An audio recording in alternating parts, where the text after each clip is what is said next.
Hello everyone. UGC net preparation zone में आप सभी का स्वागत है। आज हम अपने paper 2 UGC net political science के पब्लिक एडमिनिस्ट्रेशन के कुछ क्वेश्चंस करेंगे, जो मोस्ट रिपीटेड या आप कह सकते हैं कि बार बार क्वेश्चन जिनमें से पुटअप होते हैं, इनके आने की आशंका है कि हमने जितने भी एग्जाम्स थे उसमें से देखा कि ये क्वेश्चन हर बार इनमें से एक ना एक क्वेश्चन आता है, यानी बेसिक बेस लगा लीजिए आप इसको यूनिट का। तो हमने 50 एमसीक्यूज का ये सेट रखा है। और जिस बच्चे ने अभी तक चैनल को सब्सक्राइब नहीं किया, प्लीज़ चैनल को सब्सक्राइब करें और वीडियो को लाइक शेयर करें और कमेंट में ज़रूर बताएं कि आपको क्लास कैसे लगी। और आपको किसी भी चीज़ की, किसी भी टॉपिक की अगर एमसीक्यू से किसी थिंकर के अगर प्रीवियस ईयर क्वेश्चंस या एमसीक्यूज, तो प्लीज़ कमेंट बॉक्स में बताएं और अपनी तैयारी को बूस्टअप करें। तो चलिए आज का हम अपना पहला क्वेश्चन देखते हैं। तो फर्स्ट क्वेश्चन है, पब्लिक एडमिनिस्ट्रेशन का मुख्य उद्देश्य क्या है? तो पब्लिक एडमिनिस्ट्रेशन का मुख्य उद्देश्य क्या होता है? सार्वजनिक हित में नीतियों का क्रियान्वयन करना, कि जो लोगों का हित है उसमें नीतियां बनाकर उनको लागू करना, सुचारू रूप से चलवाना। साइंटिफिक मैनेजमेंट थ्योरी किसने दी थी? तो साइंटिफिक मैनेजमेंट थ्योरी जो है वो किसके द्वारा दी गई थी? तो F.W. टेलर के द्वारा।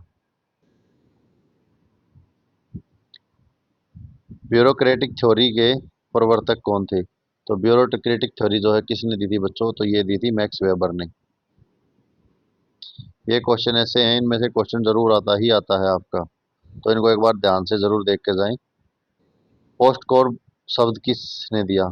तो पोस्ट कोड शब्द जो है वो किसके द्वारा दिया गया था? ये दिया गया था लूथर गुलिक के द्वारा।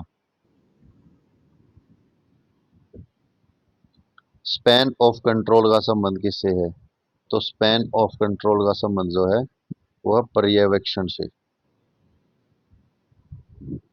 हेरारकी का अर्थ क्या है? तो हेरारकी का क्या अर्थ है? हेरारकी का अर्थ है आदेशों की श्रृंखला। न्यू पब्लिक एडमिनिस्ट्रेशन आंदोलन कब शुरू हुआ था? तो न्यू पब्लिक एडमिनिस्ट्रेशन आंदोलन जो है वो कब शुरू हुआ था? वो 1960s में। डेवलपमेंट एडमिनिस्ट्रेशन का मुख्य उद्देश्य क्या है? तो डेवलपमेंट एडमिनिस्ट्रेशन का मुख्य उद्देश्य क्या है? विकास के लक्ष्यों की प्राप्ति। इकोलॉजिकल अप्रोच किसने दिया है? तो इकोलॉजिकल अप्रोच कौन देते हैं? ये देते हैं F.W. रिक्स। यूनिटी ऑफ कमांड का क्या अर्थ है? तो यूनिटी ऑफ कमांड का क्या अर्थ है? एक अधीनस्थ का एक अधिकारी। डिसीजन मेकिंग थ्योरी के प्रवर्तक कौन है? तो डिसीजन मेकिंग थ्योरी के प्रवर्तक है Albert Simon. Human relation theory किसने दी? तो ह्यूमन रिलेशन थ्योरी किसने दी थी? एल्टन मायो ने। गुड गवर्नेंस का मुख्य तत्व क्या है? तो गुड गवर्नेंस का मुख्य तत्व है पारदर्शिता। पब्लिक पॉलिसी का क्या अर्थ है? पब्लिक पॉलिसी का अर्थ है सरकारी निर्णय। कंपैरेटिव पब्लिक एडमिनिस्ट्रेशन के जनक कौन है? तो कंपैरेटिव पब्लिक एडमिनिस्ट्रेशन के जनक किसको माना जाता है बच्चों? तो ये माना जाता है F.W. रिक्स को। पब्लिक एंड प्राइवेट एडमिनिस्ट्रेशन के अंतर किसने स्पष्ट किया? तो पब्लिक और प्राइवेट एडमिनिस्ट्रेशन के बीच जो अंतर था वो स्पष्ट किया पॉल एपिलेवी ने। फिर है मोटिवेशन थ्योरी एंड में हायरार्की को नीड्स किसने दी? तो मोटिवेशनल थ्योरी में हायरार्की को नीड देते हैं अब्राहम मैस्लो। एक्स और वाई थ्योरी का सिद्ध किसका योगदान है? इसके लिए मैंने अलग से शॉर्ट भी डाला था आपको एक्स और वाई थ्योरी समझाने के लिए। ये मोस्ट इंपॉर्टेंट है, इससे क्वेश्चन पुटअप होता ही होता है। तो ये है MC गर्जोर। मैनेजमेंट बाय ऑब्जेक्टिव MBO किसने दिया? तो MBO देते हैं पीटर ड्रकर। ऑर्गेनाइजेशनल कम्युनिकेशन के सिद्धांत किसने दिए थे? तो ऑर्गेनाइजेशनल कम्युनिकेशन के सिद्धांत देते हैं चेस्टन बर्नार्ड। चेस्टन बर्नार्ड, आप थोड़ा ना थिंकर को देखा करो कि कौन किसके बारे में बात करता है। जहां भी आपको ऑर्गेनाइजेशन स्ट्रक्चर की बात आ जाए ना, और पूरी एक संगठन की बात आए, वो मोस्टली आपके चेस्टन बर्नार्ड मिलेंगे वहां आपको। सिर्फ पब्लिक एडमिनिस्ट्रेशन की बात है ये। डेलीगेशन का अर्थ क्या है? तो डेलीगेशन क्या होता है बच्चों? डेलीगेशन होता है आधिकारिक हस्ताक्षर। फिर है लाइन एंड स्टाफ का संबंध किससे है? तो लाइन एंड स्टाफ का संबंध है संगठन संरचना से। पब्लिक चॉइस थ्योरी किससे संबंधित है? तो पब्लिक चॉइस थ्योरी जो है किससे संबंधित है? प्रशासन में आर्थिक विकल्प से, कि प्रशासन में जो है आर्थिक विकल्प प्रावधान, तो पब्लिक चॉइस थ्योरी उसको बोलते हैं। अकाउंटेबिलिटी का अर्थ क्या है? तो अकाउंटेबिलिटी का अर्थ होता है उत्तरदायित्व। बजट का मुख्य कार्य क्या है? तो बजट का मुख्य कार्य क्या होता है? वित्तीय योजना बनाना। जीरो बेस बजटिंग किसने दिया? तो जीरो बेस बजटिंग देते हैं पीटर फायर। ई गवर्नेंस का मुख्य उद्देश्य है। तो ई गवर्नेंस का मुख्य उद्देश्य क्या है? प्रशासन में आईसीटी का प्रयोग। व्हाइटले काउंसलिंग किस देश में है? तो व्हाइटले काउंसलिंग है ब्रिटेन में।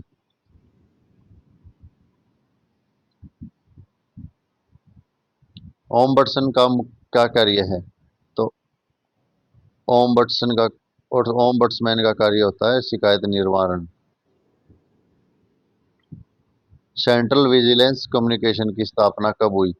तो सेंट्रल विजिलेंस कम्युनिकेशन की स्थापना होती है वर्ष 1964 में।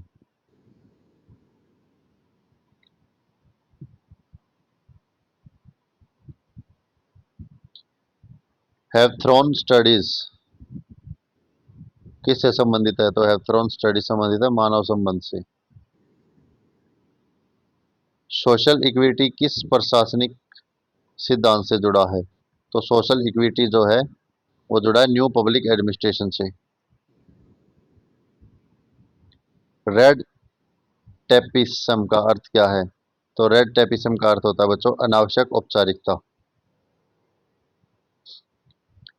पब्लिक इंटरेस्ट लिटिगेशन लिटिगेशन का किससे संबंध है? तो पब्लिक इंटरेस्ट लिटिगेशन का संबंध होता है न्याय सक्रियता से। परफॉर्मेंस बजटिंग का मुख्य उद्देश्य क्या है? तो परफॉर्मेंस बजटिंग का मुख्य उद्देश्य होता है परिणाम आधारित योजना। एथिक इन पब्लिक एडमिनिस्ट्रेशन का अर्थ है, तो एथिक्स इन पब्लिक एडमिनिस्ट्रेशन है नैतिक उपचार आचार, नैतिक आचरण। एडमिनिस्ट्रेटिव लॉ का मुख्य उद्देश्य क्या है? तो एडमिनिस्ट्रेटिव लॉ का मुख्य उद्देश्य है प्रशासनिक नियंत्रण। पब्लिक कॉरपोरेशन का उदाहरण? तो पब्लिक कॉरपोरेशन का उदाहरण हो जाएगा एलआईसी। नीति आयोग का मुख्य कार्य क्या है? तो नीति आयोग का मुख्य कार्य होता है नीति निर्माण करना। नीति मतलब योजनाएं। राइट टू इंफॉर्मेशन एक्ट किस वर्ष लागू हुआ? तो राइट टू इंफॉर्मेशन एक्ट लागू हुआ था वर्ष 2005 में।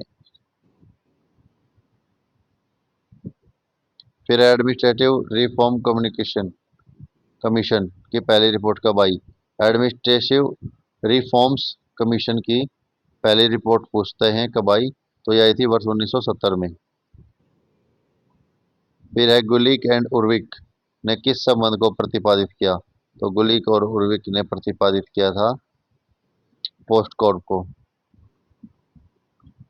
पीटर डकर किस सिद्धांत के लिए प्रसिद्ध हुए? तो पीटर डकर जो है अपने मैनेजमेंट बाय ऑब्जेक्टिव्स के सिद्धांत के लिए प्रसिद्ध हुए।